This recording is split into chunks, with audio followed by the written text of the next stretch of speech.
Hey y'all, this is Tony Paradis. I'm a registered dietitian and personal trainer. I'm the owner of Food and Fitness in Flower Mound. Please check out my website at Food and Fitness Online and subscribe to my YouTube channel. Today's topic is going to be on processed foods. I'd like to define, number one, what processed foods are. I'm going to go into some of the bad kinds of food processing like trans fats and adding nitrates to foods, some other types of processing and how not all processed foods may not be bad for you. Let's talk about why we can't link processed foods to harm as kind of a general sweeping statement, and I'll get into more detail into that. And then finally, what should you do? I'll leave you with some advice of my practical recommendations on how you should view processed foods and go about uh, choosing foods that are going to fit your nutrition plan. So number one, let's talk about what is a processed food. If we have an issue, let's start off by defining it. And processing a food is simply taking a raw food ingredient and modifying it in some way to make it either more attractive, to give it a longer shelf life, or more appealing to the buyer. So, at face value, food processing isn't something that we can say is inherently bad or inherently good. And like all things in nutrition, food processing being no exception, you really have to look at the specifics of what we're talking about to be able to make a judgment call. So, what kinds of foods? So, let's get into that now. So, there are some types of food processing that you do want to avoid. And namely, the biggest one that I have an issue with is trans fats. You want to avoid foods that have artificial trans fats in them.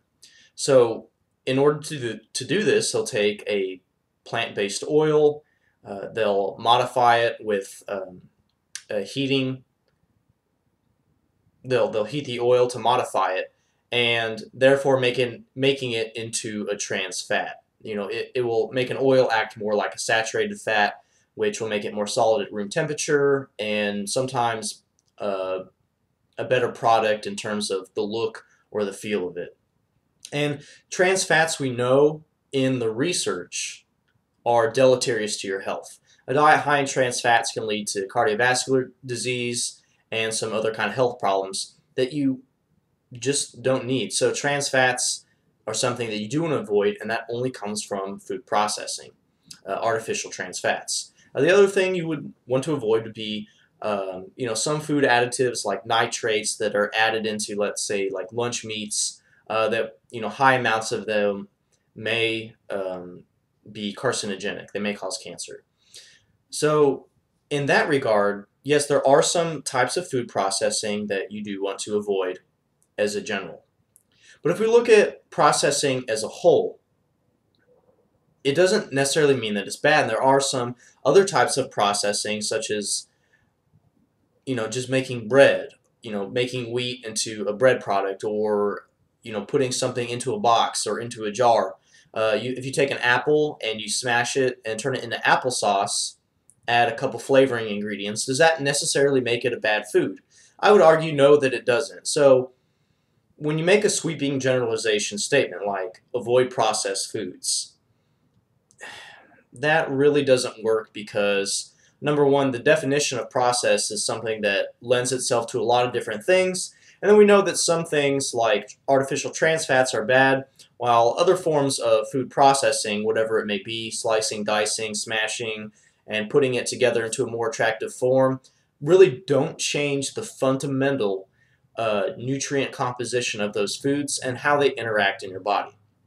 So we know that trans fats are neither good nor, sorry, not trans fats, that processed foods are neither good nor bad. We have to look at the specifics. And so this draws me to my next point. Why can we not link processed foods to harm? We can't link processed foods to harm because, like I said, processed foods as a general statement, we have to look at individual ingredients. And let's say that if you say processed foods cause cancer, then we'd have to look at the individual cancers that it may lead to. And some arguments that people have against processed foods are, well, in this day and age, we have the most amount of processed foods. Also, in this day and age, we have the most amount of cancer, of diabetes, of heart disease than ever seen before.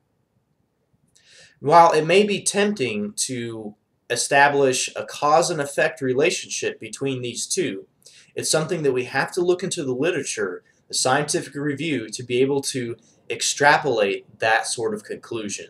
So just because there's a correlative relationship between, yes, in this day and age, more people are getting cancer, diabetes, metabolic syndrome, those kinds of things, and yes, also more people are eating food that comes out of a window, that comes from a box, that's typically more processed. It doesn't mean that there is a strong link between the two. For example, I could equally argue that yes, people are getting more instances of cancer because we're simply living longer. So we have antibiotics, we have vaccines, and people are making it into an older age because of medicine, and therefore that's why we have higher instances of cancer, because we have much more people living past the age of 50. That would just be one example for you. So you can't say that just because this and this exists together that they're necessarily interacting with each other. So what should you do? Well, first let me kind of review. We talked about what is food processing. It's the transformation of whole food products into a more desirable product. This in itself does not necessarily mean that it's bad. We have to look at the individual ingredient and the individual properties of those ingredients, such as trans fats or adding nitrates to foods. Yes, something you do want to avoid.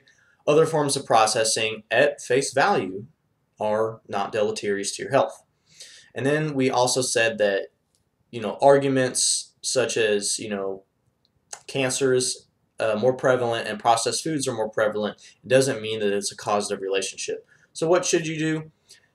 What you should do is what works for you individually. If there are specific ingredients or additives to foods that you're allergic to or that agitate you, of course avoid those foods. It's not brain surgery. Should you avoid processed foods as a general to improve your health? I would argue no, because once again you have to look at the individual ingredients and see how it fits into your calorie budget, into your goals, and what you're trying to achieve. Now let me give you some examples of where you may want to avoid certain things, and certain things can set you up for success while other things may set you up more for failure. For example, one thing that I tell my clients is, yes, you can eat any food. All foods fit into a diet, but there are going to be certain circumstances that set you up for success. For example, let's say that you only have 400 calories left in your diet and you have to eat dinner.